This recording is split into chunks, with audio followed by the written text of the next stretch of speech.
Seseorang pernah menebus kita, dia pernah mati, dan salib itu sangat berarti bagi kita orang Kristen. Tapi tidak begitu bagi orang Yahudi, saudara. Orang Yahudi itu tidak suka lihat orang pakai lambang salib. Kenapa? Karena bagi mereka itu lambang aniaya, lambang penderitaan.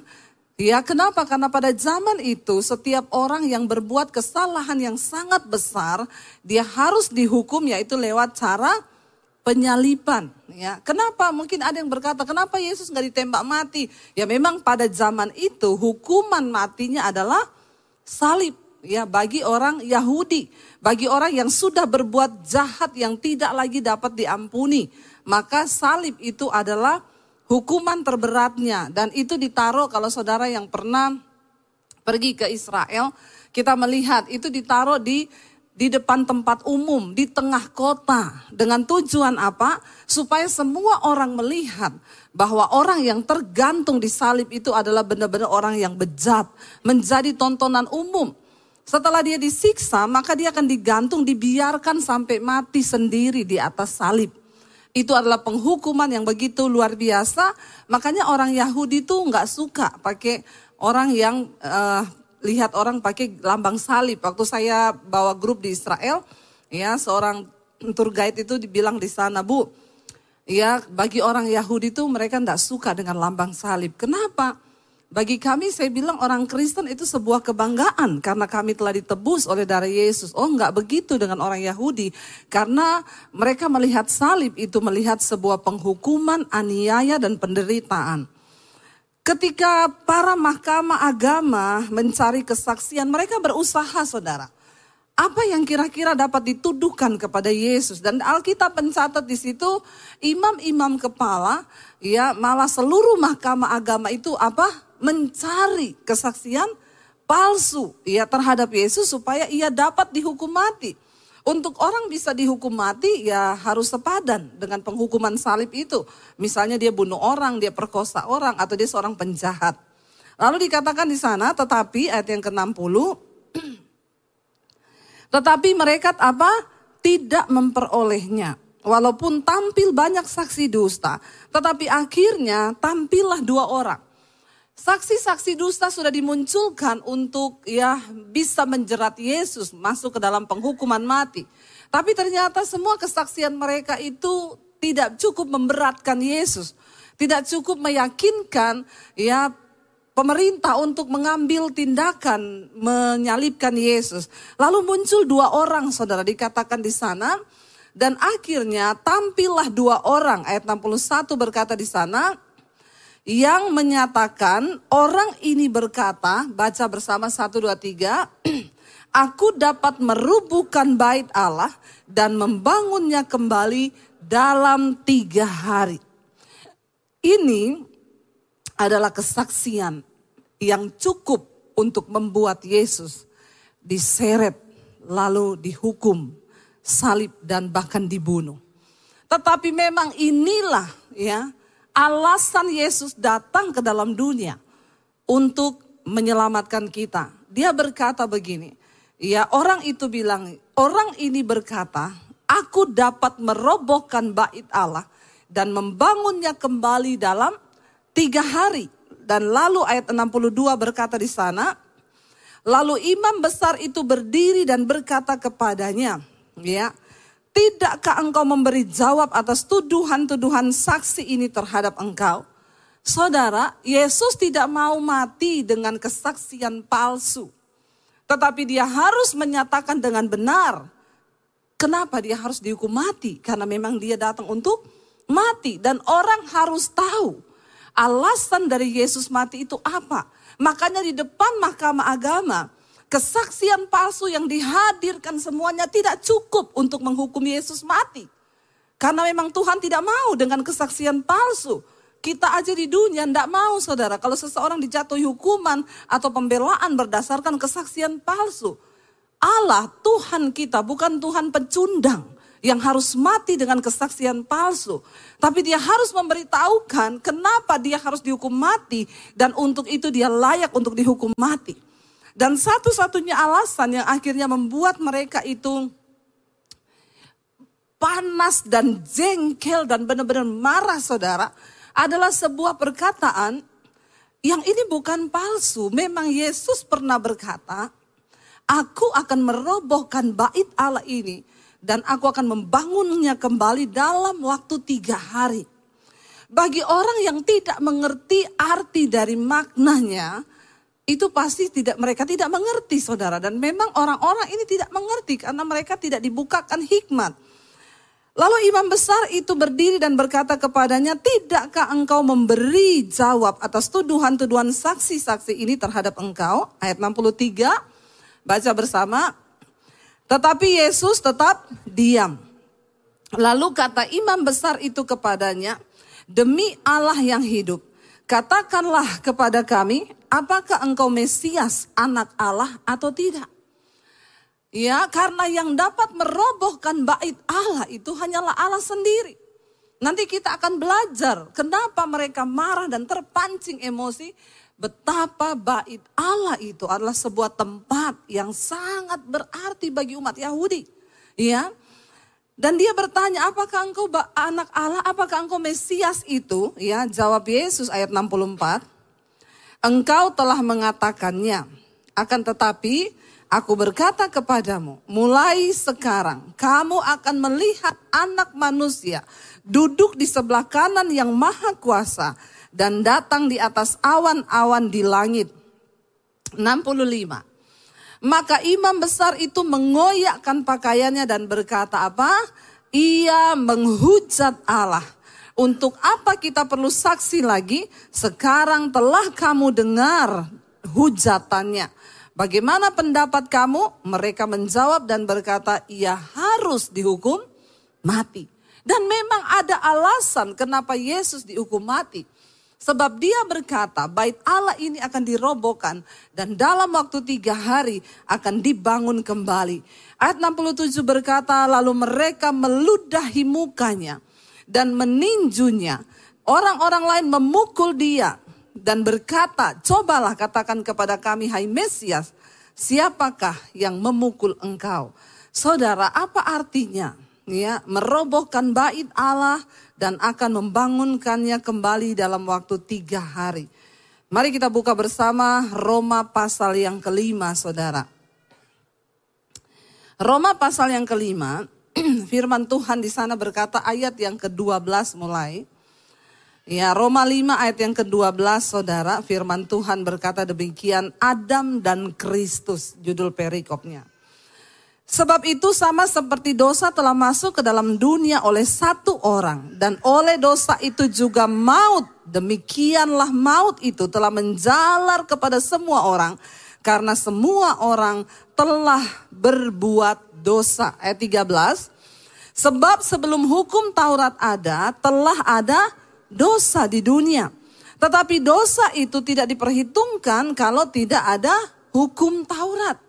Ayat 14, sungguh pun demikian maut telah berkuasa dari zaman Adam sampai kepada zaman Musa juga atas mereka yang tidak berbuat dosa dengan cara yang sama seperti yang telah dibuat oleh Adam, yang adalah gambaran Dia yang akan datang. Saudara, kalau kita lihat kenapa sih Yesus, Tuhan itu harus datang ke dalam dunia. Ini pengajaran ya inti dari kekristenan, semua orang Kristen harus tahu. Supaya ketika engkau ditanya, engkau bisa memberikan pertanggungan jawab.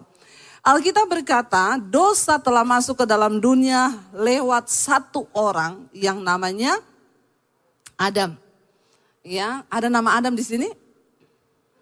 Ya, Adam adalah orang yang membawa dosa itu masuk ke dalam dunia.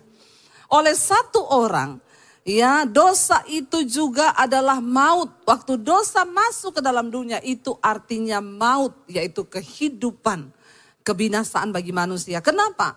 Kita ingat kisah pertama kali Tuhan menempatkan Adam dan Hawa di Taman Eden.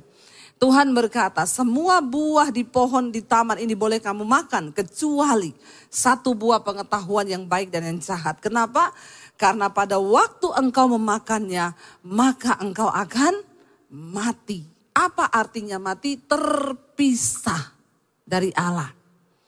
Kenapa ketika Yesus mati dia berteriak, Eloi, Eloi, lama sabachthani. Yesus berkata, Allahku, Allahku, mengapa engkau meninggalkan aku? Ayat ini sering dipakai oleh agama lain, menentang dan menyerang orang Kristen. Kalau memang Yesus Tuhan, kenapa dia berkata bahwa Allah meninggalkan dia? Jangan lupa saudara, ketika Yesus tergantung di kayu salib, dia sedang mewakili kita, manusia yang berdosa. Dan dosa, maut, kematian itu artinya terpisah dari Allah. Kenapa saudara kita ini manusia harus tahu bahwa dosa itu adalah hal yang sangat membuat hidup manusia itu jauh dari Tuhan. Ketika engkau berbuat dosa itu artinya kita terpisah dari Allah. Ketika Adam dan Hawa melanggar perintah Allah itu, mereka makan buah itu, mereka saat itu juga mati.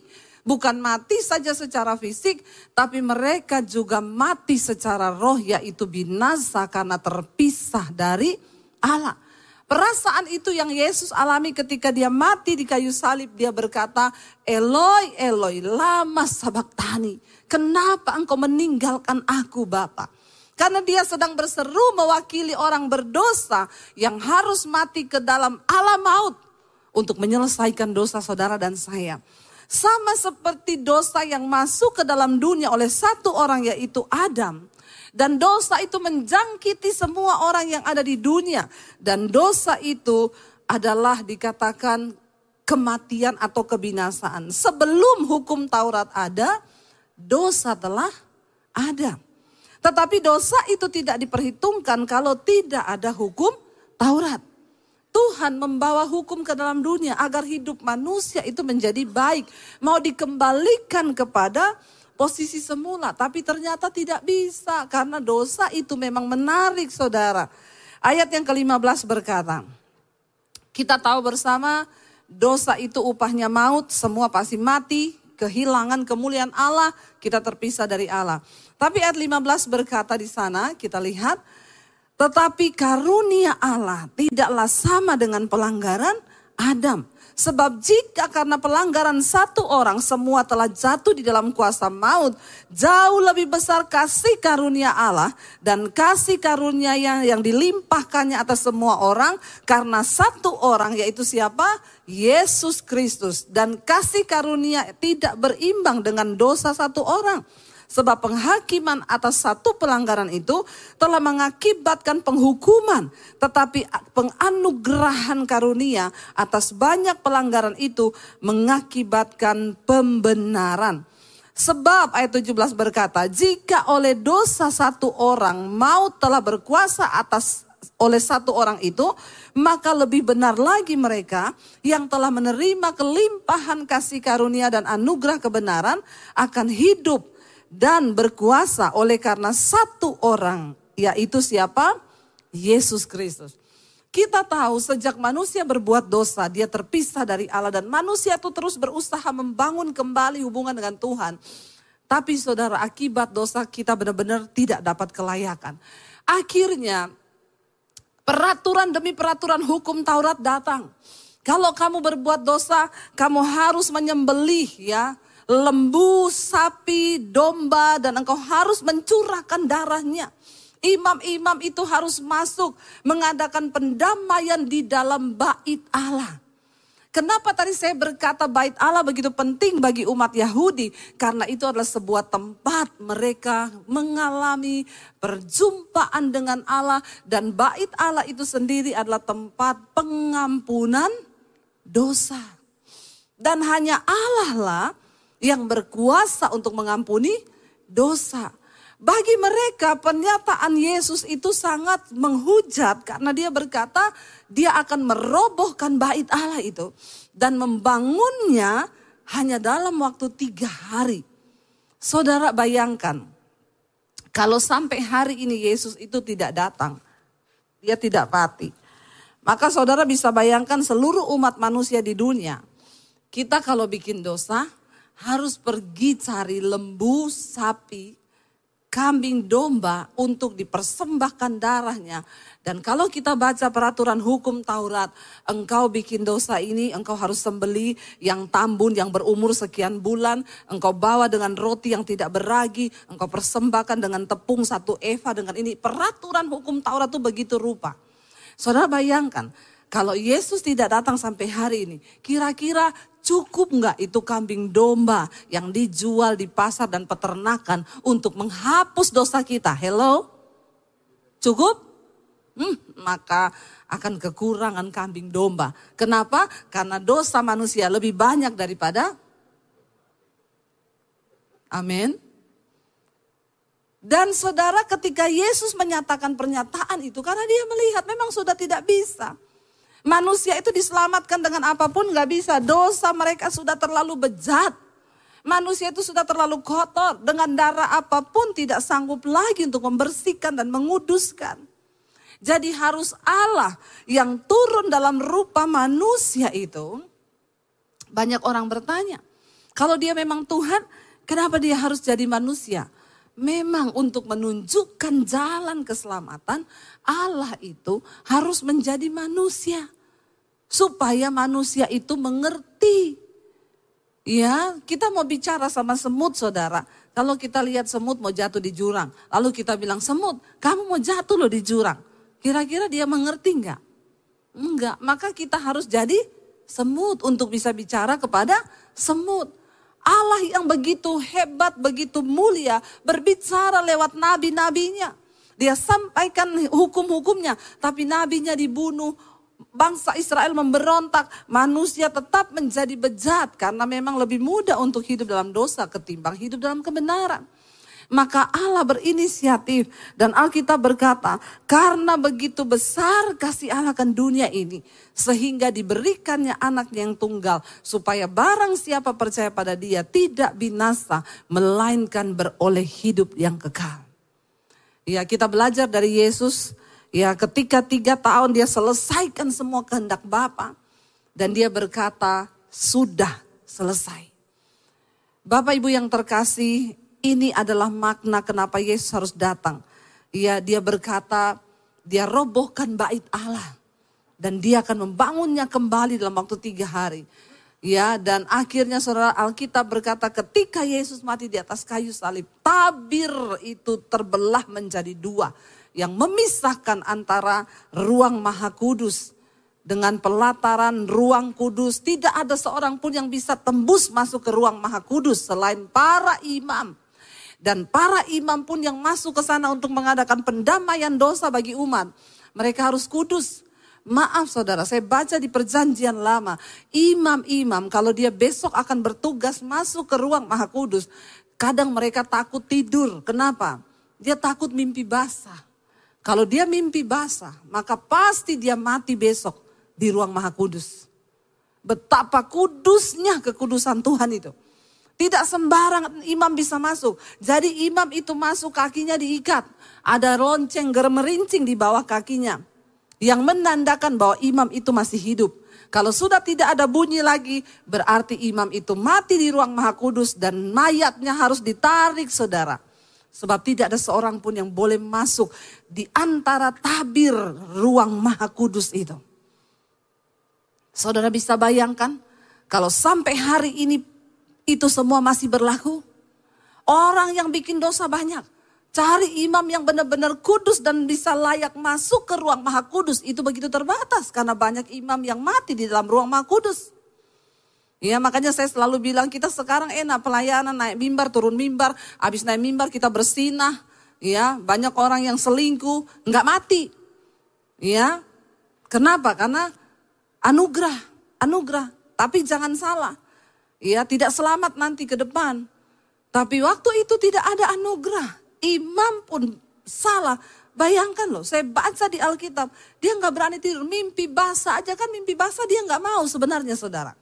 Ya, dia mimpi basah aja dia gak layak, besok dia pasti mati. Karena itu ada imam yang bertugas itu dari mereka itu tidak sedikit yang tidak berani tidur kalau malam. Karena dia harus masuk ke ruang Maha Kudus itu untuk melakukan pendamaian umat manusia dengan Allah. Saudara bisa bayangkan kenapa Yesus berkata, aku akan merobohkan bait Allah itu. Dan dalam 3 hari aku akan membangunnya kembali. Dia mati saudara, 3 hari dia turun ke dalam maut. Dia bereskan semua kutuk atas dosa manusia. Dalam waktu 3 hari dia bangkit kembali. Dan anugerah itu layak kita dapatkan. Dosa kita diampuni oleh Tuhan. Kita bisa menerima karya keselamatan. Tanpa perlu lagi kita mati di ruang Maha Kudus. Tidak ada seorang pun yang layak. Dan pengertian ini tidak dimengerti oleh mahkamah agama dan para imam-imam pada waktu itu. Mereka berkata dia menghujat Allah. Saudara, kita tidak pernah tahu bagaimana Tuhan itu, betapa mulia rencananya. Makanya kalau orang itu tidak dipenuhi Roh Kudus, dia tidak akan bisa mengerti rahasia ini. Saya dulu berpikir orang Kristen itu bodoh. Kenapa percaya Tuhan yang mati? Ternyata setelah sekarang saya menjadi Kristen, saya belajar Alkitab. Saya mengerti, wow, betapa luar biasa apa yang Yesus lakukan. Saudara, kita baca satu hal hari ini. Apa sih makna dari salib Kristus itu? Mari kita buka bersama 2 Korintus pasal yang ke-13. Ayat 4 sampai ayat yang ke-5 ya. 2 Korintus pasal yang ke-13 ayat 4 sampai dengan ayat yang ke-5. Kita baca bersama ya. 1, 2, 3. Karena sekalipun ia telah disalibkan oleh karena kelemahan, namun ia hidup karena kuasa Allah. Memang kami adalah lemah di dalam Dia, tetapi kami akan hidup bersama-sama dengan Dia untuk kamu karena kuasa Allah. Ayat yang ke-5 berkata 1, 2, 3. Ujilah dirimu sendiri. Apakah kamu tetap tegak di dalam iman? Selidikilah dirimu. Apakah kamu tidak yakin akan dirimu bahwa Kristus Yesus ada di dalam diri kamu?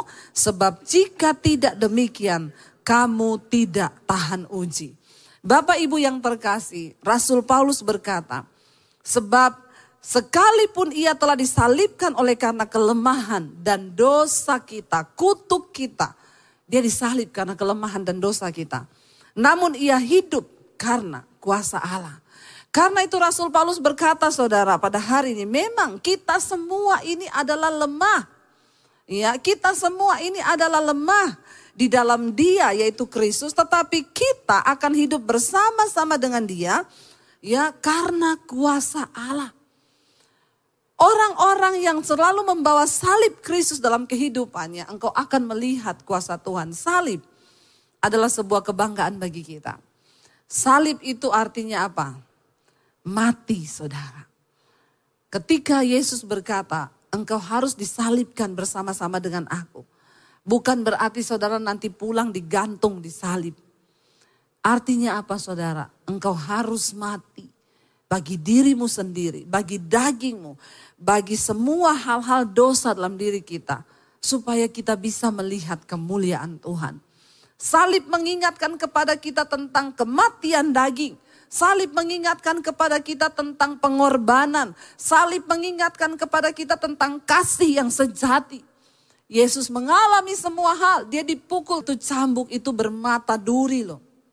Ketika dia dicambuk, diseret begini, dagingnya itu ikut saudara. Bukan cuma itu. Yudas yang juga adalah muridnya, mengkhianati dia. Mencium dia. Dan Yesus berkata kepada dia, untuk inikah engkau mencium aku? Yesus bukan hanya mengerti tentang dosa dan kelemahan yang kita alami. Dia juga tahu penyaliban berbicara tentang pengkhianatan. Jangan pernah putus asa dengan persoalan yang kau hadapi. Di dalam setiap persoalan yang kita alami, kita belum sampai seperti Yesus. Karena itu bersyukurlah Bapak Ibu. Pakailah setiap persoalan, masalah yang kita hadapi menjadi salib. Untuk mematikan kedagingan kita, untuk mencari perkenanan Tuhan, supaya hidup kita semakin hari dibawa ke dalam kemuliaan Tuhan. Rasul Paulus berkata, karena sekalipun dia mati disalib dalam kelemahan, itu menjadi kekuatan bagi kita. Karena itu dia berkata apa? Ujilah dirimu. Apa saudara hikmah yang kita bisa ambil dari kematian Kristus hari ini? Uji dirimu saudara. Apakah engkau yakin bahwa engkau tegak di dalam iman? Apakah engkau yakin bahwa Yesus sungguh-sungguh ada di dalam dirimu? Jangan terlalu pede kita menjadi orang Kristen. Karena banyak orang Kristen ternyata Yesus tidak ada dalam dirinya. Kenapa? Dia nggak membawa salib itu di dalam kehidupannya. Dia nggak mau bayar harga. Dia nggak mau sungguh-sungguh menghidupi salib Kristus itu. Karena barang siapa yang mati bersama dengan Kristus, hanya dialah yang akan dibangkitkan bersama-sama dengan Kristus. Ayat ini berkata, ujilah dirimu sendiri. Ya bahwa Kristus Yesus ada dalam kamu, sebab jika tidak demikian, kamu tidak akan tahan uji. Keadaan ke depan mungkin tidak akan semakin baik karena memang Alkitab berkata begitu. Tapi orang-orang yang membawa salib Kristus dalam hidupnya, dialah yang akan tetap kuat dan engkau akan menjadi orang-orang yang tahan uji. Saya undang para imam musik maju ke depan. Bapak Ibu, biarlah Jumat Agung ini kita sungguh-sungguh ya memaknai hidup kita bahwa Tuhan pernah mati bagi kita. Dosa kita tidak diperhitungkan lagi bagi Dia. Karena itu jangan bermain-main dengan kasih karunia.